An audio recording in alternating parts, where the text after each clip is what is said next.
Ingane zakwethu kushube kakhulu njengamanje ukhethweni solokhu siku-update sikutshela ukuthi iziphi izinto ey'hamba phambili, ubani osemuva, ubani ophambili kunomunye.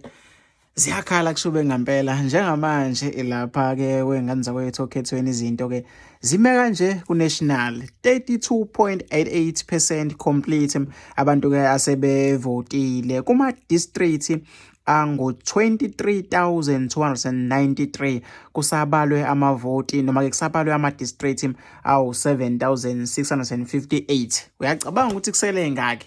Angikho-ke lapho njengamanje wey'ngane zawethu sekuthe-ke kwavela ukubonakala noma-ke ukubona i-MK igudluza-ke lapha i-EFF-ke lapha kunumber 3. Siyazi ukuthi-ke i-EFF bilokhu ihleli kunumber 3.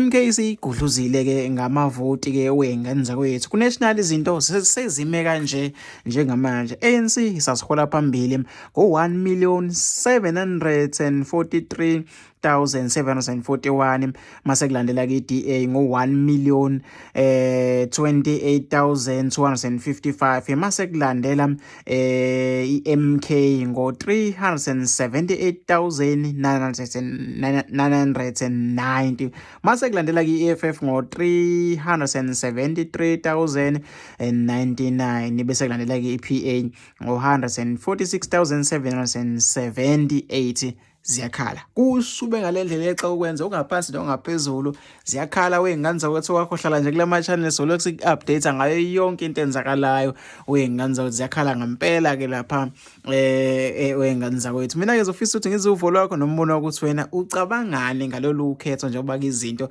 zimane ukwenzeka. Ngibone ne-IFPC igudluza i-ANC KwaZulu Natal. IFPC unumber 2 njengoba-ke MK isaqhubeka-ke nokuzihola phambili lapha-ke KwaZulu Natal, kanti i-DA isalokhu iqhubeke njalo nokuzihola phambili lapha-ke esifundazweni sase-Western Cape. Wengane zakwethu sihlangana lapha kwi-comment section, mina sengiphuma kanje.